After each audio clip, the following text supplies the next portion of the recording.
ഈശോമിശിഹായ്ക്ക് സ്തുതിയായിരിക്കട്ടെ. ACC 15 9ാമത്തെ ക്ലാസ്സിലേക്ക് നമ്മൾ ഇന്ന് പ്രവേശിക്കുകയാണ്. മനസാക്ഷി, ധാർമ്മികതയുടെ ഉറവിടം എന്നതാണ് ഈ ക്ലാസ്സിലെ വിഷയം.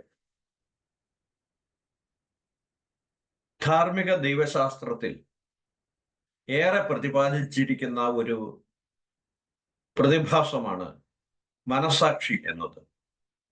മനസാക്ഷി എന്താണ്, എങ്ങനെയാണ് രൂപീകൃതമാകുന്നത്, അതിൻ്റെ സാധ്യതകൾ എന്തൊക്കെയാണ്, അതിൻ്റെ പരിമിതികൾ എന്തൊക്കെയാണ്, മനുഷ്യ ജീവിതത്തിലും മനുഷ്യ സംസ്കാരത്തിലും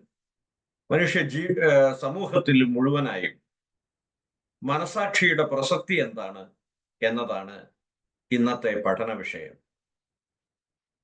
നമ്മൾ ഈ വിഷയത്തിന്റെ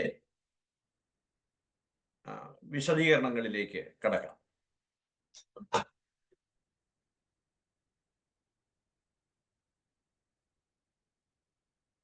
മനസാക്ഷി വ്യക്തിനിഷ്ഠമായ ധാർമ്മിക ഉറവിടം എന്നതാണ് നമ്മുടെ വിഷയം. എന്താണ് മനസാക്ഷി എന്ന ചോദ്യത്തോടു കൂടെയാണ് നാം ആരംഭിക്കുന്നത്. കാരണം നമുക്കൊക്കെ മനസാക്ഷി ഉണ്ട് എന്ന് നമുക്കറിയാം.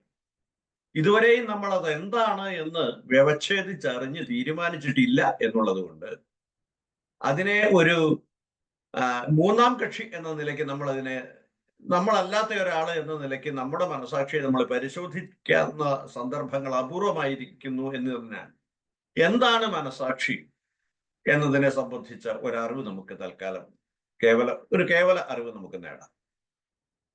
കത്തോലിക്ക സഭയുടെ മതബോധന ഗ്രന്ഥത്തില് 1776 ഖണ്ഡിക പറയുന്നു, മനസാക്ഷി മനുഷ്യന്റെ ഏറ്റവും നിഗൂഢമായ ഉള്ളറയും വിശുദ്ധ സ്ഥലവുമാണ്. അവൻ അവിടെ തന്റെ അഗാധതയിൽ ആരുടെ സ്വരം പ്രതിധ്വനിക്കുന്നുവോ ആ ദൈവത്തോടു കൂടെ ഒറ്റയ്ക്ക് ആയിരിക്കുന്നു. അവിടെ മനുഷ്യൻ സ്വയം നിക്ഷേപിക്കാത്തതും എന്നാൽ സ്വയം അനുസരിക്കേണ്ടതുമായ ഒരു നിയമം കണ്ടെത്തുന്നു.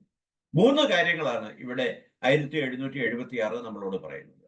ഒന്നാമത്തേത്, മനസാക്ഷി എന്നത് മനുഷ്യന്റെ ഉള്ളിലുള്ള ഒരു നിഗൂഢമായ ഉള്ളറയാണ്. അത് വിശുദ്ധ സ്ഥലമാണ്. എന്തെന്നാൽ അവിടെയാണ് ദൈവസ്വരം പ്രതിധ്വനിക്കുന്നത്. ഞാൻ എത്രത്തോളം മറ്റുള്ളവരോട് കൂടി ആയിരുന്നാലും ശരി, എത്രത്തോളം സാമൂഹിക ജീവിതമോ കുടുംബ ജീവിതമോ ഒക്കെ നയിക്കുന്നവനായിരുന്നാലും ശരി, എൻ്റെ ചുറ്റും സ്നേഹിതരും സഹപ്രവർത്തകരും ഭാര്യാഭർത്തൃ അല്ലെങ്കിൽ മക്കള് അപ്പൻ എന്നിവ ആരുണ്ടായിരുന്നാലും ശരി, മനസാക്ഷിയിൽ ഞാൻ ഒറ്റയ്ക്ക് ദൈവത്തോടു കൂടെയാണ്. ഇതെന്റെ മാത്രം വിഷയമാണ്. എന്നോടാണ് ദൈവം സംസാരിക്കുന്നത്. എൻ്റെ ജീവിതത്തിലെ നിയമങ്ങൾ അവിടെയാണ് രേഖപ്പെടുത്തപ്പെട്ടിരിക്കുന്നത്. അത് ഞാനായിട്ട് എഴുതിയതല്ല. ജീവിതത്തിൽ മനസാക്ഷിയുടെ സ്വരം, മനസാക്ഷിയിലെ നന്മ തിന്മകളെ കുറിച്ചിട്ടുള്ള അറിവ് എന്നത് ഞാനായിട്ടുണ്ടാക്കിയെടുത്തതല്ല. പക്ഷേ ഞാൻ അനുസരിക്കേണ്ടവയാണ്. ദൈവത്തിന്റെ സ്വരം ആ മനസാക്ഷിയിൽ പ്രതിധ്വനിക്കുമ്പോൾ ഞാൻ അനുസരിക്കേണ്ടതാണ് എന്ന് ഞാൻ മനസ്സിലാക്കുന്നു. രണ്ടാം വത്തിക്കാൻ സുനഹദോസിന്റെ സഭ ആധുനിക യുഗത്തിൽ എന്ന പാസ്റ്ററൽ കോൺസ്റ്റിറ്റ്യൂഷന്റെ 16-ാം നമ്പർ ഇപ്രകാരം പറയുന്നു. എന്താണ് മനസാക്ഷി എന്നതിന്റെ കുറച്ചുകൂടി ബൃഹത്തായ ഒരു നിർവചനമാണിത്. സ്നേഹിക്കാനും അനുവർത്തിക്കാനും അനുകരിക്കാനും തിന്മ പരിത്യജിക്കാനും അതിന്റെ സ്വരം അവനെ ഉപദേശിക്കുന്നു. മനസാക്ഷിയുടെ സ്വരം അവനെ ഉപദേശിക്കുന്നു. ഹൃദയത്തിന്റെ കർണങ്ങളിൽ ഇത് ചെയ്യണം, ഇത് ചെയ്യരുത് എന്ന് അവശ്യഘട്ടങ്ങളിൽ മുഴങ്ങുന്ന സ്വരമാണത്. എന്തുകൊണ്ടാണത്? മനുഷ്യ ഹൃദയത്തിൽ ദൈവത്താൽ എഴുതപ്പെട്ട ഒരു നിയമമുണ്ട്. അതനുസരിക്കുന്നതാണ് മനുഷ്യന്റെ മഹത്വം. അതനുസരിച്ചാണ് അവൻ വിധിക്കപ്പെടുന്നത്. മനസാക്ഷി മനുഷ്യന്റെ അതിനിഗൂഢമായ കേന്ദ്രബിന്ദുവും ശ്രീകോവിലുമാണ്. അവിടെയാണ് അവൻ ദൈവത്തോടൊത്ത് ഏകാഗിയായിരിക്കുന്നത്. അവിടുത്തെ സ്വരം അവന്റെ ഹൃദയത്തിൽ മുഴങ്ങുന്നു. ഇതാണ് സഭ ആധുനിക യുഗത്തിൽ മനസാക്ഷിയെക്കുറിച്ച് നമ്മളോട് പറയുന്നത്.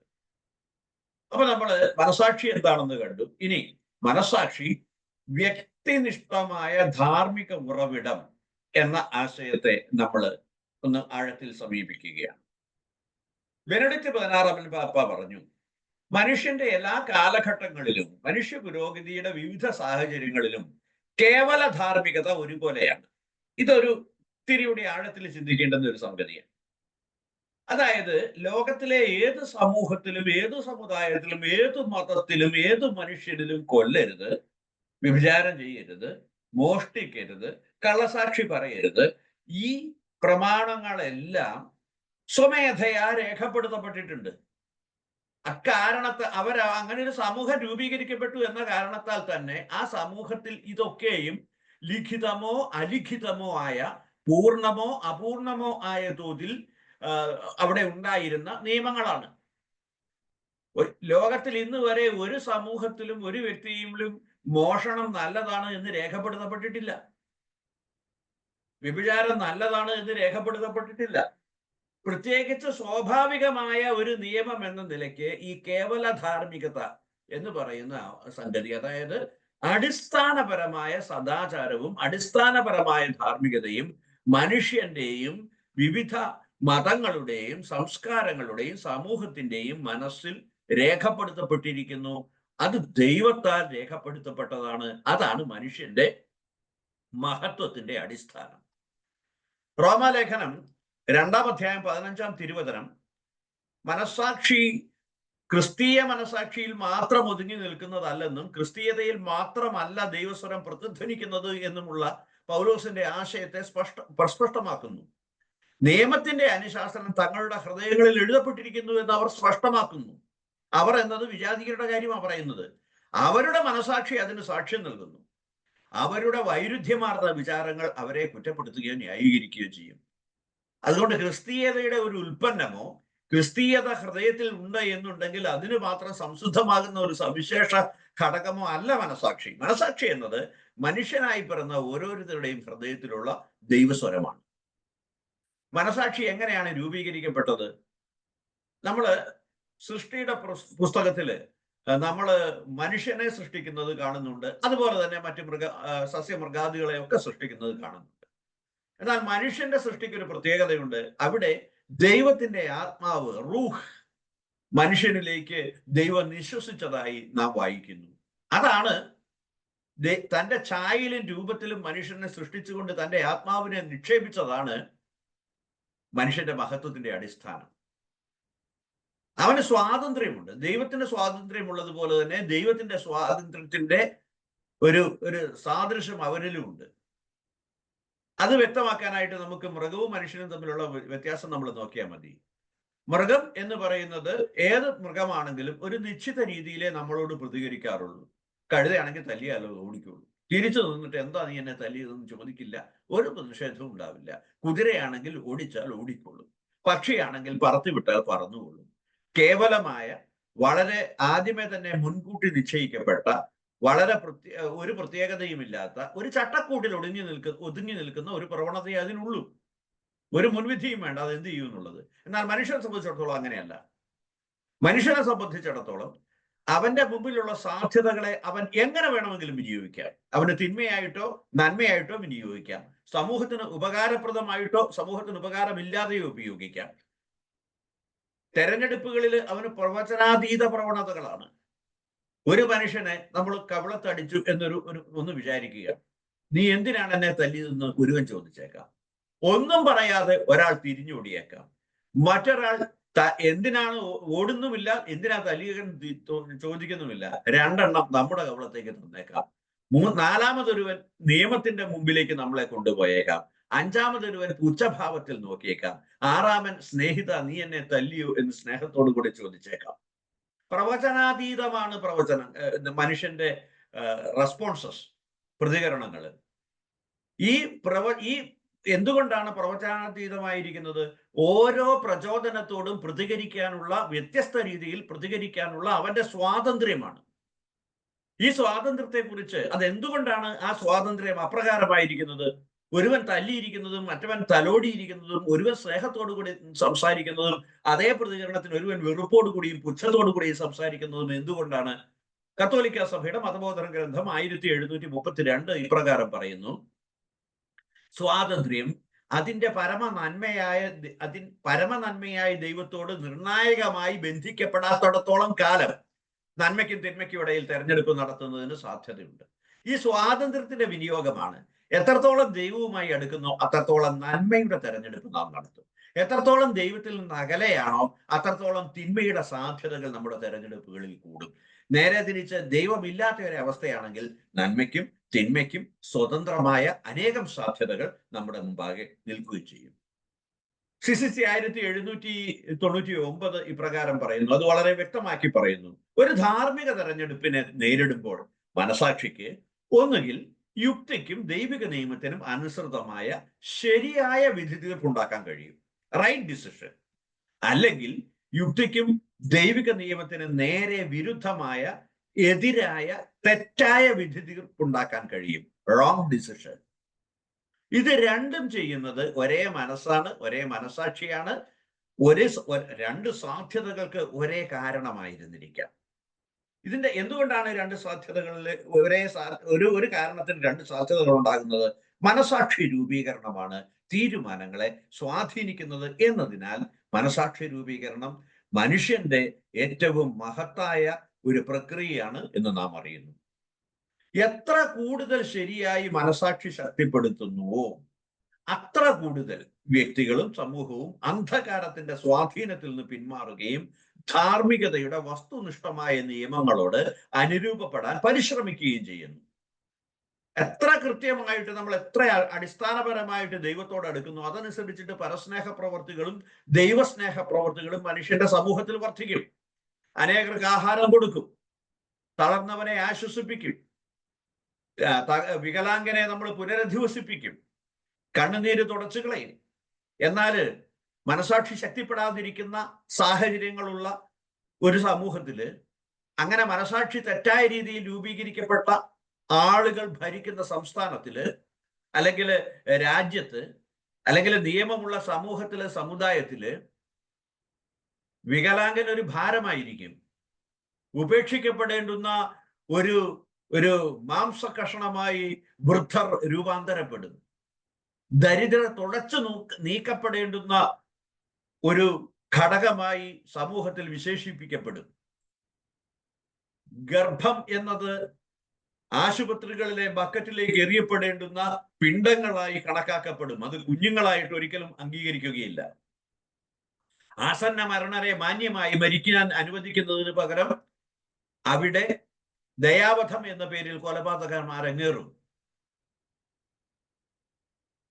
ജീവിതത്തിന്റെ വിവിധ സാഹചര്യങ്ങളിൽ മനുഷ്യനെ മനുഷ്യനല്ലാതെ ചരക്കുകളും അസൗകര്യപ്പെടുത്തുന്ന വസ്തുക്കളുമായി കണ്ട് ദുർബലരെയും ആസന്ന മരണരെയും ശിശുക്കളെയും വികലാംഗരെയും ജീവിതത്തിന്റെ വലിയ വഴിത്താരകളിൽ നിന്ന് നിർഭാഗ്യവശാൽ അകന്നുപോയിരിക്കുന്ന, തിരക്കുള്ള വഴിത്താരകളിൽ നിന്ന് അകന്നുപോയിരിക്കുന്ന സകലരെയും നിശബ്ദരാക്കാനും നിശേഷം ഇല്ലാതെയാക്കാനുമുള്ള നടപടികൾ സർക്കാർ തലത്തിലും വ്യക്തിതലത്തിലും സമൂഹ തലത്തിലും ഉളവാക്കപ്പെടും, ന്യായീകരിക്കപ്പെടും. ഇതാണ് മനസാക്ഷിയുടെ പ്രത്യേകത. നല്ല മനസാക്ഷിയുള്ളതാണെന്നുണ്ടെങ്കിൽ അവിടെ മനുഷ്യൻ സംരക്ഷിക്കപ്പെടും. നല്ല മനസാക്ഷി ഇല്ലാത്ത ഒരു സമൂഹത്തില്, നേതൃത്വത്തില്, മനുഷ്യൻ കുടുംബത്തില്, വ്യക്തികളുടെ കൂട്ടായ്മയില്, വ്യക്തികളില് ഇതൊക്കെയും തിന്മകളുടെ സാധ്യതകളായി അവശേഷിക്കപ്പെടും. വിശുദ്ധ പൗലോസിന്റെ ലേഖനങ്ങളില് മനസാക്ഷിയെ എന്നത് 4 തരത്തിൽ സൂചിപ്പിച്ചിട്ടുണ്ട്. വിശുദ്ധ പൗലോസിനെ സംബന്ധിച്ചിടത്തോളം അദ്ദേഹത്തിന്റെ ലേഖനങ്ങളിൽ, പ്രത്യേകിച്ച് തീത്തോസിന് എഴുതിയ ലേഖനത്തിൽ മനസാക്ഷിയെ കുറിച്ചിട്ട് അദ്ദേഹം രേഖപ്പെടുത്തുന്നുണ്ട്.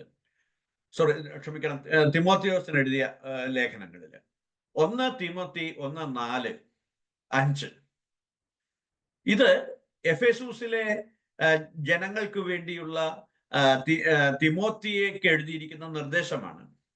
അവരെ കുറ്റപ്പെടുത്തുന്നതിന്റെ ലക്ഷ്യം 5-ാം തിരുവചനം പരിശുദ്ധമായ ഹൃദയത്തിലും നല്ല മനസാക്ഷിയിലും നിഷ്കപടമായ വിശ്വാസത്തിൽ നിന്ന് രൂപം കൊള്ളുന്ന സ്നേഹമാണ്. അപ്പൊ സ്നേഹം ഉൽപ്പാദിപ്പിക്കപ്പെടണമെങ്കിൽ 3 കാര്യങ്ങൾ വേണം എന്ന് പറയുന്നുണ്ട് അവിടെ. 1, പരിശുദ്ധമായ ഒരു ഹൃദയം വേണം. 2, നിഷ്കപടമായ വിശ്വാസം വേണം. മൂന്നാമത്തേത് നല്ല മനസാക്ഷി വേണം. ഇത് മൂന്നിന്റെയും പരസ്പരമുള്ള സമ്യക്കായ സംയോജനത്തിൽ നിന്നാണ് സ്നേഹം രൂപം കൊള്ളുന്നതെന്നും ഇപ്രകാരം സ്നേഹം രൂപം കൊള്ളുന്നത് വെറും ഒരു വികാരത്തിന്റെ അപ്പുറത്തേക്ക് തെറ്റ് തിരുത്താൻ വേണ്ടിയാണ് എന്നും കൂടി അദ്ദേഹം പറയുന്നു. തെറ്റ് തിരുത്താൻ ആ സ്നേഹം ശക്തിപ്പെടുന്നതാണ്.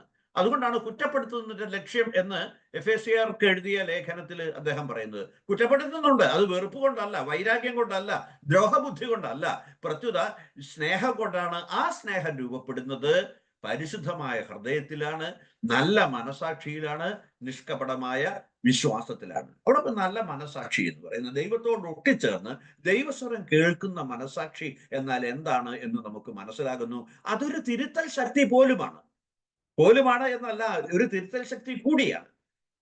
എല്ലാം അംഗീകരിക്കുന്ന ഒന്നല്ല സ്നേഹം എന്ന് പറയുന്നത്. തിരുത്തേണ്ടതിനെ തിരുത്തിയും തഴുകേണ്ടതിനെ തഴുകിയും പോകുന്നതാണ് സ്നേഹം എന്നത്. രണ്ടാമത്തെ ദുർബലമായ മനസാക്ഷി എന്നതാണ്. കൊരിന്ത്യർക്ക് എഴുതിയ ലേഖനത്തിലാണ് അദ്ദേഹം ഇത് വിശുദ്ധ പൗലോസ് പറയുന്നത്. ഇതുവരെ വിഗ്രഹങ്ങളുമായി ബന്ധപ്പെട്ട് ജീവിച്ച ചിലർ ഭക്ഷിക്കുന്നത് വിഗ്രഹാരാധകരുടെ മനോഭാവത്തോടെയാണ്. അവരുടെ മനസാക്ഷി ദുർബലമാകിയാൽ അത് മലിനമായിത്തീരുന്നു. ഇതാണ് അദ്ദേഹം പറഞ്ഞത്. ഇതിന് നമുക്ക് രണ്ട് ഉദാഹരണങ്ങൾ നമ്മുടെ മുമ്പിലുണ്ട്. സിനായ് മലയിലേക്ക് കൽപ്പന കൊണ്ടുവരാൻ പോയ, ദൈവത്തിന്റെ കൽപ്പനകൾ കൊണ്ടുവരാൻ പോയ മോശെ, ജനം ഇവിടെ താഴെ കാത്തു നിന്നിട്ട് കുറെ നേരമായപ്പോൾ അവർക്ക് ബോറടിച്ചു. ദൈവത്തോടൊത്തായിരുന്ന മനസാക്ഷി ദുർബലമായി. ഇനിയിപ്പോ അയാൾ വന്നില്ലെങ്കിലോ, നമുക്ക് പിന്നെ നേതാവില്ലല്ലോ. അപ്പൊ ദൈവാരാധനയാണെങ്കിൽ ഇവർക്ക് എന്താ പറയുക, അങ്ങനെ മുട്ടി നിൽക്കുക. ദൈവത്തെ ആരാധിച്ചില്ലെങ്കിൽ എങ്ങനെയാ? മനസാക്ഷി ദുർബലമായതുകൊണ്ട് അവർ പറഞ്ഞു, പണ്ട് മെസ്രൈമിലെ ആൾക്കാരൊക്കെ ആരാധിച്ചിരുന്നത് കാളക്കുട്ടിയെ. ഈ കാളക്കുട്ടിയെ നമുക്ക് അങ്ങ് ആരാധിച്ചാല് നല്ലതല്ലേ? ബലം ഉണ്ടാകും, ശക്തി ഉണ്ടാകും. മോശ വരുമ്പോ വരട്ടെ, വന്നില്ലേ ഒട്ടുമിക്കവാറും വരാൻ സാധ്യതയില്ല.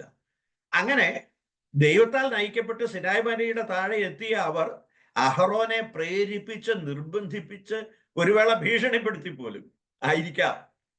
അവസാനം അഹറോൻ ഒരു ഒഴിവ് പറഞ്ഞു, നിങ്ങളുടെ ആഭരണം തരികയാണെങ്കിൽ അതുകൊണ്ട് നമുക്ക് ഉണ്ടാക്കാം. കാരണം ഈ ആഭരണം എന്തായാലും ഒരു തരികയില്ല എന്നുള്ള ഒരു സംഗതിയിലാണ് അദ്ദേഹം അത് പറഞ്ഞതെങ്കിലും അദ്ദേഹത്തെ സ്തബ്ധനാക്കുമാറ് സകല ആഭരണങ്ങളും ഊരിക്കൊടുത്തു കളഞ്ഞു. അത്ര അവർക്ക് ഈ അവരുടെ മനസാക്ഷി ദുർബലമായിരുന്നു, തെറ്റിനോടുള്ള ചാച്ചിലുണ്ടായിരുന്നു. പിന്നെ സംഭവിച്ചതൊക്കെ നമുക്കറിയാം. വീണ്ടും ഇവിടെ എന്തുകൊണ്ടാണ് ഈ വിഗ്രഹങ്ങളുമായി ബന്ധപ്പെട്ട് ജീവിച്ച ചിലർ എന്ന് പറയുന്നത്? ഈ കൊറിന്തോസിലെ അമ്പലങ്ങളില് കോഴി ഒരു പ്രധാന നേർച്ചയായിരുന്നു. നമുക്കറിയാം, അത് നമുക്ക് അന്യമല്ല, നമ്മുടെ സംസ്കാരത്തിനും അത് അന്യമല്ല. അപ്പൊ ഇതിന്റെ മാംസം പിന്നീട് ഭക്ഷിക്കാനായി ഭക്തർക്കോ ആർക്കും വേണമെങ്കിലും കൊടുക്കും, നിസ്സാര വിലയ്ക്ക് കൊടുക്കും. പൊതുവെ ഈ നവക്രിസ്ത്യാനികൾ, അന്നത്തെ പൊതുസമൂഹം ദരിദ്രരായിരുന്നത് കൊണ്ട് അവര് പണ്ടും ഇന്നും ഈ ഇറച്ചി വാങ്ങി ഭക്ഷിക്കും. കോഴിയുടെ അമ്പലത്തിൽ നിവേദിച്ച കോഴിയുടെ ഇറച്ചി. അതിൽ ചിലരെങ്കിലും ഇത് കോഴിയിറച്ചി എന്ന മനോഭാവത്തോടു കൂടിയല്ല, അവിടുന്ന് പ്രസാദം കിട്ടിയതാണല്ലോ എന്ന് പറഞ്ഞിട്ട് ഇതുവരെ വിഗ്രഹങ്ങളുമായി ബന്ധപ്പെട്ട് ജീവിച്ച അവര് വിഗ്രഹാരാധകരുടെ മനോഭാവത്തോടു കൂടെ തന്നെ അതങ്ങ് ഭക്ഷിക്കും. എന്നാൽ ചിലരങ്ങനെയല്ല, അവർക്ക് മനസാക്ഷിക്ക് ദുർബലതയൊന്നുമില്ല. ഇത് ആർക്ക് നിവേദിച്ചതാണെങ്കിലും എങ്ങനെയുള്ളതായിരുന്നാലും കോഴിയിറച്ചി ഇപ്പൊ അവസാനം കോഴിയിറച്ചി ഈ പ്ലേറ്റിൽ എത്തിയിരിക്കുന്നത് തിന്നാൻ യോഗ്യമാണെന്ന് പറഞ്ഞ് അവരങ്ങ് തിന്നും. മറ്റവരങ്ങനെയല്ല. പണ്ട് എന്തൊക്കെ ആചാരങ്ങളാണോ ഇത് തിന്നുന്നതിന് മുമ്പ് അനുഷ്ഠിക്കേണ്ടിയിരുന്നത് അതൊക്കെ ഏറിയോ കുറഞ്ഞോ പേടിച്ചോ അല്ലാതെയോ ഒന്ന് അനുഷ്ഠിച്ചിട്ട് വേണ്ടേ എന്നുള്ളൊരു സംശയത്തിലായിരിക്കും. അതുകൊണ്ടാണ് ഈ ദുർബലമായ മനസാക്ഷി എന്നത് തെറ്റിൽ നിന്ന് പിന്തിരിഞ്ഞാലും അഥവാ അതിലേക്ക് ചാച്ചിലുള്ളതായിരിക്കും. അതിനെ അറിയാതെ പ്രോത്സാഹിപ്പിക്കുന്നതായിരിക്കും. അന്ധവിശ്വാസങ്ങളെ പ്രൊമോട്ട് ചെയ്യുന്ന എല്ലാ മനസാക്ഷികളും ദുർബല മനസാക്ഷികളാണ്. ഇറങ്ങുന്ന വഴിക്ക് അയ്യോ എന്നതായിരിക്കും കണി, ലോകത്തിൽ എത്ര പൂച്ചയും പട്ടിയുണ്ട്, അതിലൊരു പൂച്ച വിലങ്ങനെ ചാടിയ തകരുന്നതാണോ നമ്മുടെ ജീവിതം? മനുഷ്യന്റെ ഇടത്തേക്കാലും വലത്തേക്കാലും തമ്മിൽ യാതൊരു വ്യത്യാസവും ഇല്ലെങ്കിലും കെട്ടിക്കയറി ചെല്ലുമ്പോഴെന്തിനായി വലത്തേക്കാല് വെക്കുന്നത്? ദുർബലമായ മനസാക്ഷിയുടെ സാമൂഹിക പ്രതിഫലനമാണത്. വലത്തേക്കാലിന് യാതൊരു പ്രത്യേകതയില്ല, ഇടത്തേക്കാലിന് ഒരു പ്രത്യേകതയില്ല. ലോകത്തിലെ എല്ലാ മാർച്ച് പാസ്റ്റുകളും ഞാൻ അറിഞ്ഞിടത്തോളം ആരംഭിക്കുന്നത് ലെഫ്റ്റ് എന്ന് പറഞ്ഞുകൊണ്ടാണ്. ലെഫ്റ്റ് റൈറ്റ് എന്നാണ്, അല്ലാതെ റൈറ്റ് ലെഫ്റ്റ് പിന്നെ വലത്തെ കാല് വെച്ചൊരു യുദ്ധത്തിന് ഇറങ്ങിയേക്കാം അവരാരും തീരുമാനിച്ചിട്ടില്ല. ശകുനം, രാഹു, എല്ലാ സംഗതികളും ദുർബല മനസാക്ഷിയാവും. ഒരു വേള ഇതൊക്കെ തെറ്റാണ് നമ്മൾ പഠിക്കുകയും പഠിപ്പിക്കുകയും ഒക്കെ ചെയ്യുന്നുണ്ടാവും. പക്ഷെ നമ്മുടെ ഒരു കാര്യം വരുമ്പോ അയ്യോ അതും കൂടെ അങ്ങ് നോക്കിയേച്ചാലോ എന്ന് നോക്കുന്ന ഒരു സംഗതി. വെറുതെ എന്തിനാ റിസ്ക് എടുക്കുന്ന? പെണ്ണ് ഇടത്തേക്കാലം വെച്ച് കയറുന്നത് എന്തിനാന്ന്? അഥവാ മുടിഞ്ഞു പോയാലോ, അതുകൊണ്ട് വലത്തേക്കാലം കൊണ്ട് ആയിക്കോട്ടെ എന്ന് പറയുന്നത്. മനസാക്ഷി ദുർബലമാകിയാൽ മനസാക്ഷി മലിനമായി തീരും എന്ന കൊറിന്ത്യ ലേഖനത്തിന്റെ 8-ാം അധ്യായം 7-ാം തിരുവചനം നമ്മെ നയിക്കട്ടെ. മൂന്നാമത്തേത് തെറ്റായി രൂപീകരിക്കപ്പെട്ട മനസാക്ഷിയാണ്. തെറ്റായി രൂപീകരിക്കപ്പെട്ട മനസാക്ഷി ആ തെറ്റിനെ ശരി എന്ന് എപ്പോഴും അന്ധകരണത്തിൽ മന്ത്രിച്ചുകൊണ്ടേയിരിക്കും, ന്യായീകരിച്ചുകൊണ്ടേയിരിക്കും. ഉദാഹരണത്തിന് സതി എന്ന സംഗതി നിങ്ങൾക്കറിയാം. നമ്മുടെ ഇന്ത്യയിൽ ഉണ്ടായിരുന്നതാണ്. 1829 അതെ 1829 അത് 1830കളിലാണ് അത് നിർത്തലാക്കപ്പെട്ടത്. നമ്മളൊക്കെ സാമൂഹിക പാഠപുസ്തകത്തിൽ പഠിക്കുന്നുണ്ട്. രാജാ റാംമോഹൻ റോയ് ആണ് സതി നിർത്തലാക്കിയത് എന്ന്. ചരിത്രത്തിലേക്ക് നമ്മൾ നോക്കിയാൽ ലോർഡ് വില്യം ബെനഡിക്റ്റ് ആണ് അത് നിർത്തലാക്കിയത് എന്ന് നമുക്കറിയാം. 1828 മുതൽ 1835 വരെയാണ് അദ്ദേഹം ഗവർണർ ജനറൽ ആയിരുന്നത്. 1828 മുതൽ, ഇവിടെ കാണുന്ന 34 അല്ല ശരി, 1829 അദ്ദേഹം സതി നിർത്തലാക്കിയത്. അദ്ദേഹമാണ് അത് നിർത്തലാക്കിയത്. അദ്ദേഹം അത് മാത്രമല്ല നിർത്തലാക്കിയത്, സതി നിർത്തലാക്കി, പെൺ ശിശുഹത്യ നിർത്തലാക്കി, നരബലി നിർത്തലാക്കി, ഇന്ത്യയിൽ വിദ്യാഭ്യാസം കൊണ്ടുവന്നു. തൽഫലമായിട്ട് എന്ത് സംഭവിച്ചു? സാമൂഹിക മനസാക്ഷിക്ക് അനുസരിക്കാനായിട്ട് നിയമം കൊണ്ടുവന്നപ്പോൾ അത് വ്യക്തിയുടെ മനസാക്ഷിയെ സ്വാധീനിച്ചു. രാജാ റാംമോഹൻ റോയ് അദ്ദേഹത്തിന്റെ മതസാഹചര്യങ്ങളിൽ ഊന്നി നിന്നുകൊണ്ട് വ്യക്തികളെ സ്വാധീനിക്കുകയും സമൂഹങ്ങളെയും മതത്തെയും സ്വാധീനിക്കുകയും ചെയ്തു. മനസാക്ഷി ശരിയായി രൂപീകരിക്കപ്പെട്ടു. അങ്ങനെ സതി നിർത്തലായി. നിയമത്തിന്റെ പിൻബലം ലോർഡ് വില്യം ബെനഡിക്റ്റ് ആണ് കൊടുത്തത് എങ്കിൽ സമൂഹത്തിന്റെ പിൻബലം ഉറപ്പാക്കിയത് രാജാ റാംമോഹൻ റോയിയാണ്. വീണ്ടും മനസാക്ഷി, തെറ്റായ മനസാക്ഷിയെ സംബന്ധിച്ചിടത്തോളം നമുക്കറിയാം, തെറ്റായ കാര്യമാണ് തങ്ങൾ ചെയ്യുന്നത് എന്ന് അറിഞ്ഞുകൊണ്ട് വിശ്വാസം നശിപ്പിക്കുന്ന ആളുകൾ ഈ തെറ്റായ മനസാക്ഷിക്ക് വിധേയമായിരിക്കുകയാണ്. 1 തിമോത്തി 1:19 വിശ്വാസത്തോടും നല്ല മനസാക്ഷിയോടും കൂടി നന്നായി പോരാടുന്നതിനുള്ള ചുമതല ഞാൻ നിന്നെ ഏൽപ്പിക്കുന്നു. അത് ഓരോ വിശ്വാസിയോടെയോ പറഞ്ഞത്, നല്ല മനസാക്ഷിയോടുകൂടെ പോരാടണമെന്ന്. എന്നാൽ ചില ആളുകൾ മനസാക്ഷിയെ തിരസ്കരിച്ചുകൊണ്ട് വിശ്വാസം തീർത്തും നശിപ്പിച്ചു കളയുന്നു. ഇന്നത്തെ നമ്മുടെ സഭയുടെ പശ്ചാത്തലത്തിൽ ഇതേറെ സാർത്ഥകമായിരിക്കുന്നതാണ്. അനുസരിക്കപ്പെടാനുള്ളവരാണ്. വിശ്വാസത്തിന്റെയും സന്മാർഗത്തിന്റെയും കാര്യങ്ങളിൽ നമ്മൾ അനുസരിക്കുവാനുള്ളവനാണ് നമ്മുടെ മെത്രാൻ എന്ന് അറിയാം എന്നുള്ളത് തീർച്ചയായിട്ടും മനസാക്ഷി രേഖപ്പെടുത്തപ്പെട്ടിട്ടുള്ള ഒരു നിയമമാണ്. എന്നാൽ കലാപത്തിനും കലഹത്തിനും വേണ്ടി അവരെ അനുസരിക്കാതിരിക്കുമ്പോൾ നാം വിശ്വാസത്തെ നശിപ്പിക്കുന്നു എന്ന് മാത്രമല്ല, സമൂഹത്തിൽ അപഹാസ്യമായി നമ്മുടെ സമുദായത്തെയും നമ്മുടെ മതത്തെയും നമ്മുടെ കൂട്ടായ്മയെയും വിശ്വാസത്തെ തന്നെയും നമ്മൾ അപഹാസ്യമായി ചിത്രീകരിക്കുന്നു. വീണ്ടും തെറ്റായ മനസാക്ഷി എന്താണ് എന്നുള്ളതിനെ കൃത്യമായി മറ്റൊരു സംഗതി കൂടിയുണ്ട്. ശരിയാണ് ഒരു കാര്യമല്ല എന്ന് മനസ്സിനകത്ത് തോന്നുമ്പോഴും അതിന് ന്യായീകരണങ്ങൾ കൊണ്ടുവരുന്നത് തെറ്റായ മനസാക്ഷിയുടെ രൂപീകരണമാണ്. വസ്തുനിഷ്ഠമായ മൂല്യങ്ങൾക്ക് വിരുദ്ധമായി തീരുമാനങ്ങൾ എടുക്കുന്നതാണ് തെറ്റായ മനസാക്ഷി. മറ്റൊരാളെ കൊല്ലുന്നത് അധാർമികമാണെന്നറിയാം, എങ്കിലും ചില കാരണങ്ങളുടെ പേരിൽ അത് ചെയ്യുന്നു. അത് തെറ്റായ മനസാക്ഷിയാണ്.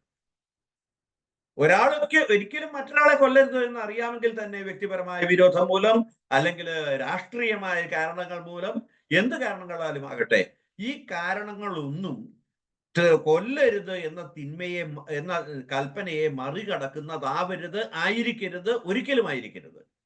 അത് മനസാക്ഷി ദുർബലമാണ് എന്നുണ്ടെങ്കിൽ നമ്മുടെ വികാരങ്ങളും നമ്മുടെ തീരുമാനങ്ങളും ആപേക്ഷികമായ ചില സംഭവങ്ങളും ഒക്കെ യഥാർത്ഥത്തിലുള്ള ശാശ്വതവും നിയതവുമായ കൽപ്പനകളെ തകർത്തെറിയും.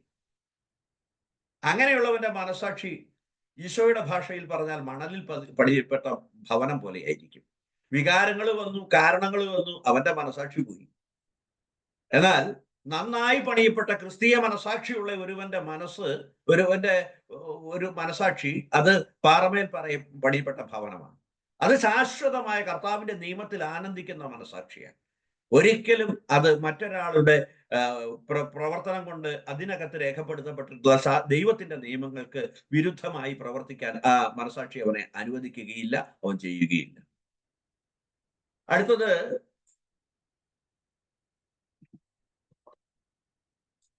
ശുദ്ധ മനസാക്ഷി, നിർമ്മലമായ മനസാക്ഷി. തിമോത്തിയോട് പറയുകയാണ് 1 തിമോത്തി 3:8. അത് ഡീക്കന്മാരെ കുറിച്ച് പറയുമ്പോഴാണ്. ശുശ്രൂഷകർ എന്നതിനെ പറ്റി പറയുന്നതാണ്. അസത്വവാദികളോ മദ്യാസക്തിക്ക് അധീനരോ ഹീനമായ ലാഭേച്ഛയുള്ളവരോ ആയിരിക്കരുത്. അവർ നിർമ്മല മനസാക്ഷിയോടുകൂടി വിശ്വാസത്തിന്റെ രഹസ്യം സൂക്ഷിക്കുന്നവരായിരിക്കണം. ശുദ്ധ മനസാക്ഷിയോട് അടുത്ത് നിൽക്കുന്നതാണ് നിർമ്മല മനസാക്ഷി. ദൈവത്തോടുള്ള അവിഭക്തമായ ഭക്തിയാണ് നിർമ്മല മനസാക്ഷി. മനുഷ്യനോടുള്ള സ്നേഹവും കലർപ്പില്ലാത്ത സ്നേഹവുമാണ് നിർമ്മല മനസാക്ഷിയുടെ അടിസ്ഥാനം.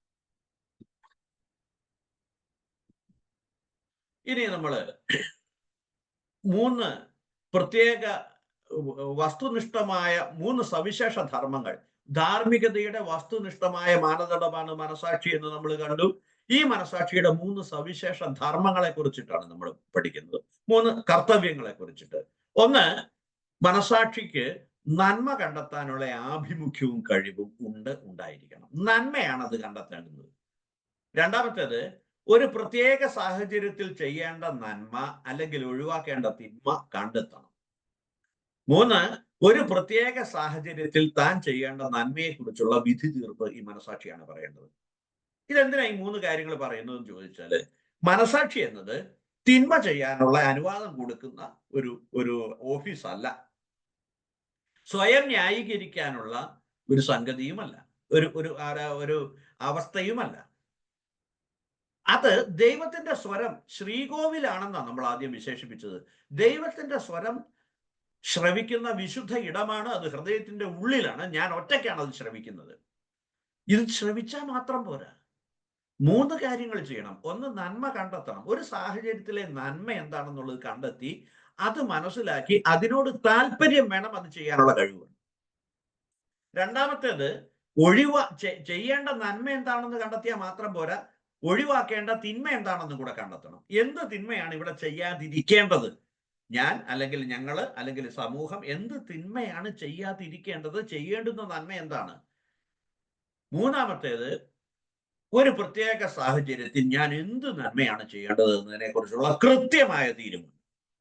അപ്പൊ ആഭിമുഖ്യമുണ്ട്, കഴിവുണ്ട്, ഒഴിവാക്കേണ്ട തിന്മ എന്താണെന്ന് മനസ്സിലാക്കുന്നു, ചെയ്യേണ്ട നന്മ എന്താണെന്ന് മനസ്സിലാക്കുന്നു, കൃത്യമായും ഇന്നത് ചെയ്യണം എന്ന വസ്തുനിഷ്ഠമായ തീരുമാനം അയാൾ എടുക്കുന്നു. അങ്ങനെയാണെങ്കിൽ ആ മനസാക്ഷി പ്രവർത്തന സജ്ജമാണ് എന്ന് നമുക്ക് മനസ്സിലാക്കാം, അഥവാ കൃത്യമായ മനസാക്ഷിയാണ് എന്ന് നമുക്കറിയാം. ഇനി നമ്മൾ മനസാക്ഷിയുടെ വേറെ ചില അവാന്തര വിഭാഗങ്ങളെ കുറിച്ച്, പ്രത്യേകതകളെ കുറിച്ച് നമ്മൾ പഠിക്കുക. മൃദുല മനസാക്ഷി, ചില ധാർമ്മിക കടമകൾ അനുസരിക്കുന്നതിനുള്ള അമിതമായ ആവേശം. ചിലപ്പോൾ ഒരു കാര്യം മാത്രം അനുഷ്ഠിക്കുന്നതിനായിരിക്കും അമിതമായ കരുതല്. ഇത് രണ്ടും നല്ലതാന്ന് തോന്നുന്നുണ്ടെങ്കിലും ധാർമ്മിക കടമകൾ അനുസരിക്കുന്നത് നല്ലതാണ്, പക്ഷെ അമിതമായ ആവേശം എപ്പോഴും ആപത്താണ്. ചിലപ്പോൾ ഒരു കാര്യം മാത്രം അനുഷ്ഠിക്കുന്നതിൽ അമിതമായ കരുതല്. ഒരു ഉദാഹരണം പറഞ്ഞാല്, നോമ്പങ്ങായി കഴിഞ്ഞു, പിന്നെ അയാൾ ഒരു നേരം എന്ന് പറയുന്ന ഭക്ഷണം മാത്രമേ കഴിക്കുകയുള്ളൂ. അബദ്ധവശാൽ ഒരു ഗ്ലാസ് വെള്ളം കൊടുത്ത് അല്ലെങ്കിൽ എന്തെങ്കിലും ഒരു സാധനം കൊടുത്തു കഴിഞ്ഞാൽ അയാൾ തട്ടിക്കയറും. ഞാൻ നോമ്പിലാണെന്ന് അറിയാൻ മേലെ ഞാൻ ഒറ്റയ്ക്കുള്ള ഒരു നേരത്തെ ആഹാരമേ കഴിക്കുകയുള്ളൂ. ഓക്കെ, ശരി, സമ്മതിച്ചു. ഇതിൽ മാത്രമേ അയാൾക്ക് ശ്രദ്ധയുള്ളൂ. അതേസമയം ഈ വിശന്നിരിക്കുന്നതുകൊണ്ട് കാണുന്ന എല്ലാ കാര്യത്തിലും ചാടി കളിക്കും. എടുക്കുകയെന്ന് മാത്രമല്ല, എടുക്കാനുള്ള പണികളൊന്നും എല്ലാം നീട്ടിവെക്കും. നോമ്പാണെ പറ്റുകയില്ല. അങ്ങനെ ന്യായമായി ചെയ്യേണ്ടുന്ന സകല സംഗതികളും അയാൾ മാറ്റിവെക്കും. ഇതിലൊന്നും കാര്യമില്ല. ഒരു നേരം മാത്രം ആഹാരം കഴിക്കുന്നതിൽ മാത്രമല്ല കാര്യമുള്ളത്, നോമ്പിലെ എല്ലാ കാര്യങ്ങളും അനുഷ്ഠിക്കുകയും നോമ്പിന്റെ അരൂപിയിലായിരിക്കുകയും ചെയ്യണ്ടേ. ഇനി അത് കഴിഞ്ഞാൽ പിന്നെ അഥവാ ഒരു ഗ്ലാസ് വെള്ളം കുടിച്ചു പോയി കഴിഞ്ഞാൽ, അല്ലെങ്കിൽ ഒരു ചായ കുടിച്ചു പോയി കഴിഞ്ഞാൽ, അയ്യോ പറ്റിയോ, നോമ്പ് മുറിഞ്ഞോ, ഇനിയിപ്പോ എന്താ ചെയ്യാ, ദൈവം ശിക്ഷിക്കുമോ? ആത്മീയ ഉത്കണ്ഠ, പക്വത കുറവ്, അമിതമായ വ്യഗ്രത, പോരായ്മകള്, വളർച്ചക്കുറവ്, ഇതെല്ലാം മൃദുല മനസാക്ഷിയുടെ ലക്ഷണമാണ്. അത് ദൃഢപ്പെടുത്തേണ്ടുന്ന, ക്രമീകരിക്കപ്പെടേണ്ടുന്ന മനസാക്ഷിയാണ്. അല്ലാതെ അതൊരു എപ്പോഴും ഈ മൃദുല മനസാക്ഷി ഒരു നന്മയല്ല തന്നെ. അടുത്തത് അയഞ്ഞ മനസാക്ഷി എന്നതാണ്. ഇതൊരു വല്ലാത്ത ഒരു അവസ്ഥയാണ്. നീ ചൂടോ തണുപ്പോ ഉള്ളവനല്ലാത്ത ഞാൻ നിന്നെ വായിൽ നിന്ന് തുപ്പിക്കളയുമെന്ന് വെളിപാടിന്റെ പുസ്തകത്തിൽ രേഖപ്പെടുത്തപ്പെട്ടിരിക്കുന്നത് ഈ അയഞ്ഞ മനസാക്ഷിയുള്ള ഒരു മതാത്മക സമൂഹത്തെ, ഒരു സമൂഹത്തെ സംബന്ധിച്ചിട്ടാ, ഒരു സഭയെ സംബന്ധിച്ചിട്ടാ. അത് മനുഷ്യന് വളരെ സാർത്ഥകമാണ്. നീ കുമ്പസാരിക്കാറൊക്കെ ഉണ്ടോ? പിന്നെ എല്ലാ ആഴ്ചയിലും കുമ്പസാരിക്കാറുണ്ട്, അല്ലെങ്കിൽ എല്ലാ മാസവും കുമ്പസാരിക്കാറുണ്ട്. എന്നിട്ടോ കുമ്പസാരിച്ച് കഴിഞ്ഞാൽ പ്രത്യേകിച്ച് കുഴപ്പമൊന്നുമില്ല. അയ്യോ, ഈ ആഴ്ച കുമ്പസാരിച്ചില്ലല്ലോ, അല്ലെങ്കിൽ ഈ മാസം കുമ്പസാരിച്ചില്ലല്ലോ. അവന്റെ പ്രശ്നം എന്ന് പറയുന്നത് പാപബോധമല്ല, ഈ ആഴ്ച കുമ്പസാരിച്ചില്ല എന്നുള്ളതാണ് പ്രശ്നം. അതിനെക്കുറിച്ചിട്ട് അവൻ വേവലാതി ചെയ്യുന്നത്. അല്ലാതെ ധാർമ്മികമായി താൻ ചെയ്ത തെറ്റുകളോ അല്ലെങ്കിൽ കുമ്പസാരിക്കേണ്ടതിന്റെ ആവശ്യകതയൊന്നും അവനെ ബോധർ ചെയ്യാറില്ല. ധാർമ്മിക കടമകളെ കുറിച്ച് വലിയ ശ്രദ്ധയൊന്നുമില്ല. തെറ്റുകൾ ചെയ്യും, പക്ഷെ കാര്യമായ കുറ്റബോധം ഒന്നും ഉണ്ടാകില്ല. അതൊക്കെ ചെയ്യാതിരിക്കുവോ? ചെയ്യുന്ന തെറ്റുകളൊക്കെ ചെയ്തു കഴിഞ്ഞാൽ അതിനല്ലേ സംസാരം, വലിയ അനുതാപമൊന്നും കാണുകയല്ല. ഇത് വളരെ പരിഹരിക്കപ്പെടേണ്ടുന്ന ഒരു ഏറെക്കുറെ മാരകമായ ഒരു അവസ്ഥയാണ്.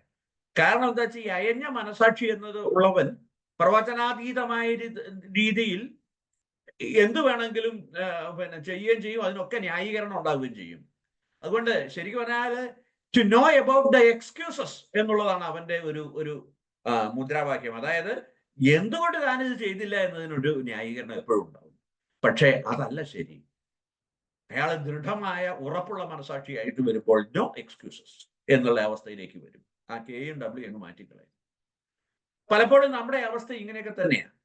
അതായത് മതാത്മകമായ ജീവിതം എന്നത് അനുഷ്ഠാനത്തിൽ വളരെ യാന്ത്രികമായി മാത്രം ശ്രദ്ധ കേന്ദ്രീകരിച്ച് പിള്ളേർ കളി കളിക്കുന്നത് പോലെ കുമ്പസാരിക്കുക, അല്ലെങ്കിൽ കുർബാന കൈക്കൊള്ളാൻ പോകുന്ന സമയത്ത് ചുമ്മാ ഒരു പക്വതയില്ലാതെ ഏതായാലും പോയേക്കാം, പിന്നെ അവിടെ ചെന്ന് നിന്നേക്കാം, എന്നിട്ട് തിരിച്ചിങ്ങോട്ട് വരുന്നു. ഇതൊക്കെ വന്ദിച്ചില്ലെങ്കിലും വേണ്ട, നിന്ദിക്കരുത് എന്ന് പറഞ്ഞതുപോലെ നാം പലപ്പോഴും ചെയ്യുമ്പോൾ ഈ വന്ദനത്തിന്റെ രാഹിത്യം കൊണ്ടത് നിന്ദയായി മാറുന്ന അവസ്ഥ ഉണ്ടാകുന്നില്ലേ എന്ന് നമ്മൾ ചിന്തിക്കണം.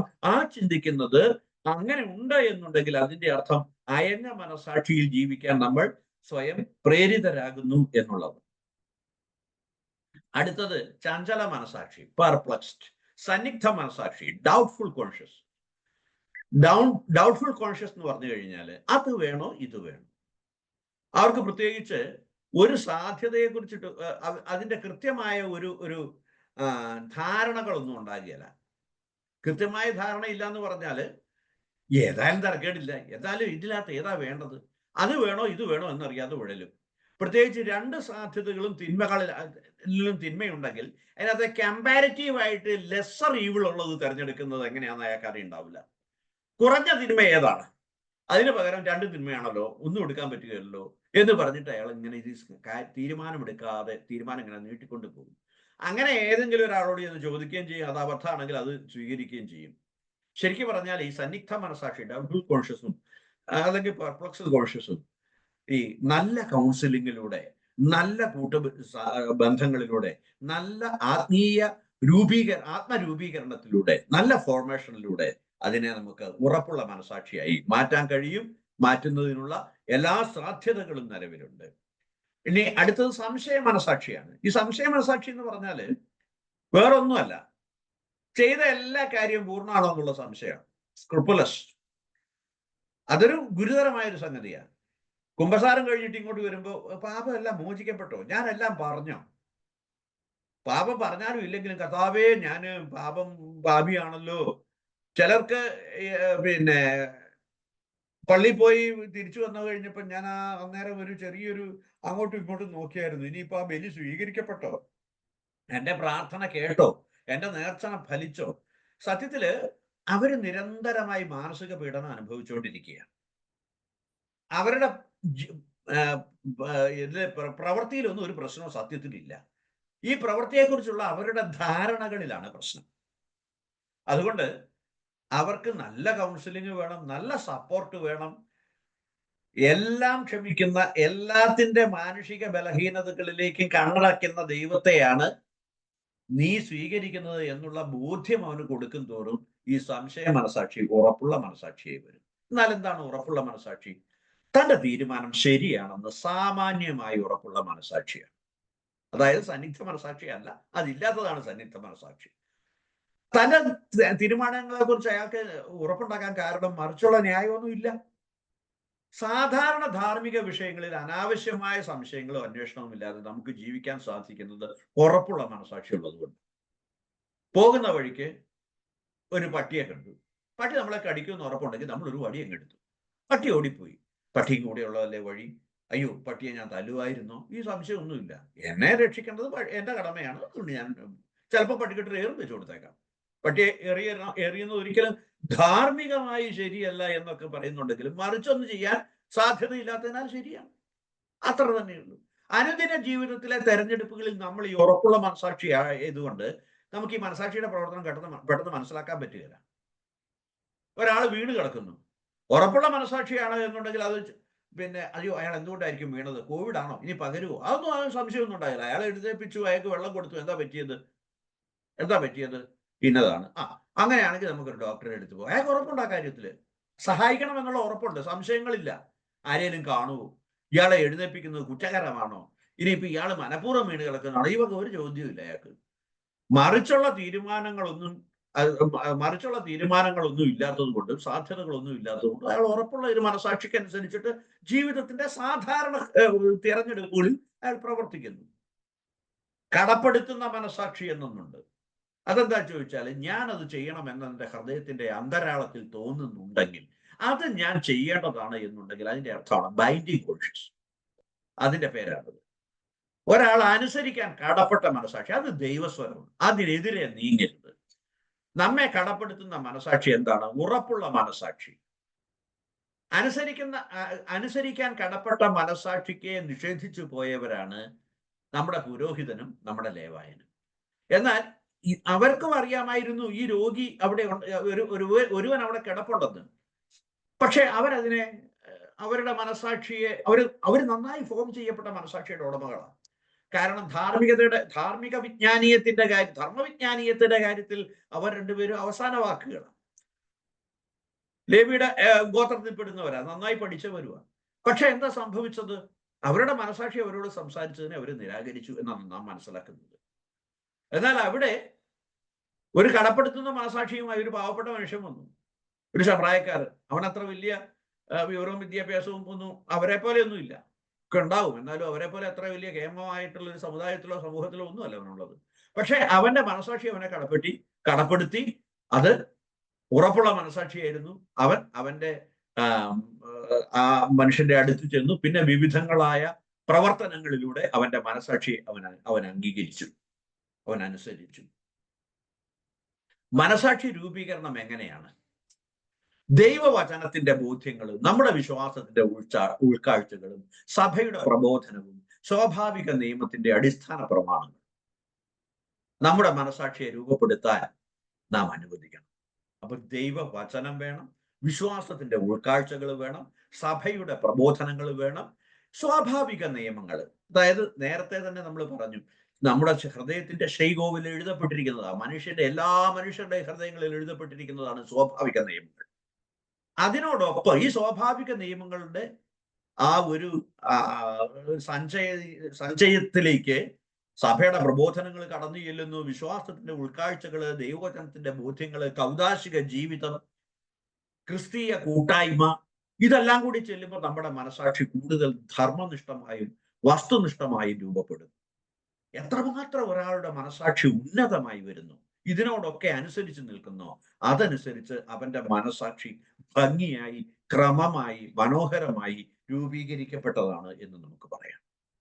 അപ്പൊ നമ്മൾ ഉപസംഹരിക്കുകയാണെങ്കിൽ, മനസാക്ഷി എന്നത് ധാർമ്മികതാബോധമാണ്, ഉയർന്ന ധാർമ്മികതാബോധം. അത് തെറ്റും ശരിയും തമ്മിൽ വ്യവച്ഛേദിക്കുന്ന വിശുദ്ധ ഇടമാണ്. മനസാക്ഷി ധാർമ്മികതയെ നിർണയിക്കരുത്. ധാർമ്മികത അതിനേക്കാൾ ഉന്നമാണ്. ധാർമ്മികതയെ ഞാൻ അനുസരിക്കുന്ന മേഖലയാണ് മനസാക്ഷി. എന്റേതായ ഒരു ധാർമ്മികതയെ പിടിച്ചിട്ട് അതിനെ അനുസരിക്കുന്നത് സബ്ജക്റ്റിവിസം, വ്യക്തിവാദമാണ്, അല്ലെങ്കിൽ ഇൻഡിവിജ്വലിസം എന്നൊക്കെ നമുക്ക് പറയാവുന്നതാണ്. അതല്ല നമ്മൾ ഇവിടെ ഉദ്ദേശിക്കുന്നത്. എന്റെ ശരിയല്ല ശരി, ശരി എന്നത് ആത്യന്തികമായി നിർണയിക്കപ്പെട്ടിരിക്കുന്നതാണ്. ഈ ആത്യന്തികമായി നിർണയിക്കപ്പെട്ടിരിക്കുന്ന ശരിയോട് ഉവ്വ് ഇതാ ഞാൻ എന്ന് മറിയത്തെ പോലെ പറയുന്നതിന്റെ പേരാണ് നിർമ്മലമായ മനസാക്ഷി.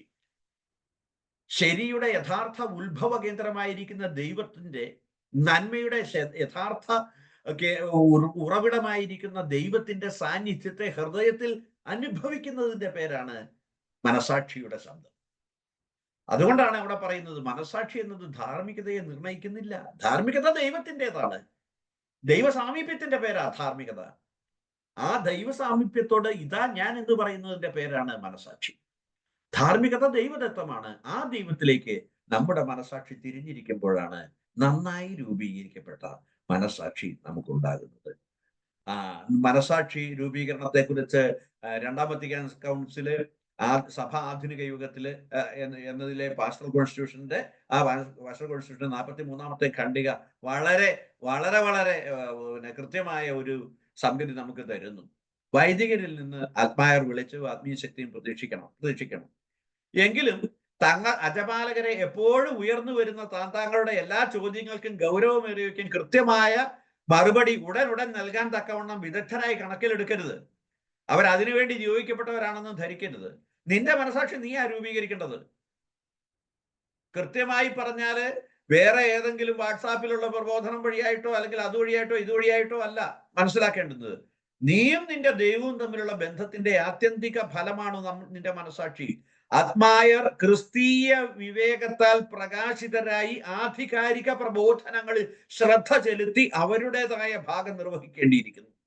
പഠനത്തിലൂടെ, മനനത്തിലൂടെ, കൗദാശിക ജീവിതത്തിലൂടെ, ആഴമേറിയ വിചിന്തനങ്ങളിലൂടെ, കൂട്ടായ്മകളിലൂടെ, പ്രാർത്ഥനയിലൂടെ നാം തന്നെ നമ്മുടെ മനസാക്ഷിയെ രൂപീകരിക്കുകയും അതനുസരിച്ച് നമ്മുടെ അനുദിന ജീവിതത്തിലെ തെരഞ്ഞെടുപ്പുകളിൽ ദൈവോന്മുഖമായി പ്രവർത്തിക്കാൻ ശ്രദ്ധിക്കുകയും ചെയ്യും. തീർച്ചയായിട്ടും വൈദികരുടെ അടുത്തുനിന്നോ പ്രസംഗകരുടെ അടുത്തുനിന്നോ ഒക്കെ നമുക്ക് ഉപദേശം തേടാം. പക്ഷെ അത് അവസാന വാക്കല്ല. അവസാന വാക്ക് അവർ നമ്മളെ സഹായിക്കുക മാത്രമാണ് ചെയ്യുന്നത്. അവസാന വാക്ക് നമ്മുടേതായിരിക്കണം എന്ന് തിരുസഭ ആഗ്രഹിക്കുന്നു. ഉപസംഹരിക്കുമ്പോൾ ഇങ്ങനെയാണ്. അങ്ങനെ വരുമ്പോൾ നന്നായി രൂപീകരിക്കപ്പെട്ട ഒരു മനസാക്ഷിയുള്ള ഒരാൾക്ക്, അതിനുവേണ്ടി പരിശ്രമിക്കുന്ന ഒരാൾക്ക് വ്യക്തികൾ ശരിയായ ബോധ്യങ്ങളുടെ പേരിൽ തീരുമാനങ്ങൾ എടുക്കുന്നവരാകും. അവരെ നയിക്കുന്നത് ക്രിസ്തീയ ഉത്തരവാദിത്വ ബോധമായിരിക്കും. അങ്ങനെയല്ലാത്തവർ ആരെങ്കിലും എന്തെങ്കിലും പറഞ്ഞതുകൊണ്ട് അനുസരിക്കുന്ന ആത്മീയ ശിശുക്കളായി എക്കാലവും കഴിയും. അങ്ങനെ സംഭവിക്കാതിരിക്കട്ടെ. നമുക്ക് നമ്മുടേതായ മനസാക്ഷിയെ രൂപീകരിക്കണം. അത് ക്രിസ്തീയ മനസാക്ഷിയായിരിക്കണം, ദൈവത്തിലേക്ക് തിരിയുന്നതായിരിക്കണം. പരിശുദ്ധ മറിയം പറഞ്ഞില്ലേ, എന്റെ ആത്മാവ് കർത്താവിനെ മഹത്വപ്പെടുത്തുന്നു, എന്റെ ചിത്തം എന്റെ രക്ഷകനായ ദൈവത്തിൽ ആനന്ദിക്കുന്നു. അവിടുന്ന് തന്റെ ദാസിയുടെ താഴ്മയെ തൃക്കൺ പാർത്തു. ഇപ്പോൾ മുതൽ സകല തലമുറകളും എന്നെ ഭാഗ്യവതി എന്ന് പ്രകീർത്തിക്കും. ശക്തനായവൻ എനിക്ക് വലിയ കാര്യങ്ങൾ ചെയ്തിരിക്കുന്നു. അവിടുത്തെ നാമം പരിശുദ്ധമാണ്. ശരിയായി രൂപീകരിക്കപ്പെട്ട മനസാക്ഷിയുടെ ഒരു പ്രത്യേകതയാണത്. ഈ മനസാക്ഷി അനുസരിച്ച് പരിശുദ്ധ മറിയത്തെ പോലെ നിർമ്മലമായ ഒരു മനസാക്ഷി അനുസരിച്ച് ജീവിക്കാൻ നമുക്കും കഴിവുണ്ടാകട്ടെ എന്ന് നമുക്ക് പ്രാർത്ഥിക്കാം. പരിശുദ്ധ മറിയത്തെ സവിശേഷമായി നമ്മുടെ മനസാക്ഷി രൂപീകരിക്കുന്നതിനുള്ള മധ്യസ്ഥയും സഹായകയുമായി നമുക്ക് ഉയർത്താം. അതിനുവേണ്ടി നമുക്ക് പരിശുദ്ധ മറിയത്തോട് പ്രാർത്ഥിക്കാം.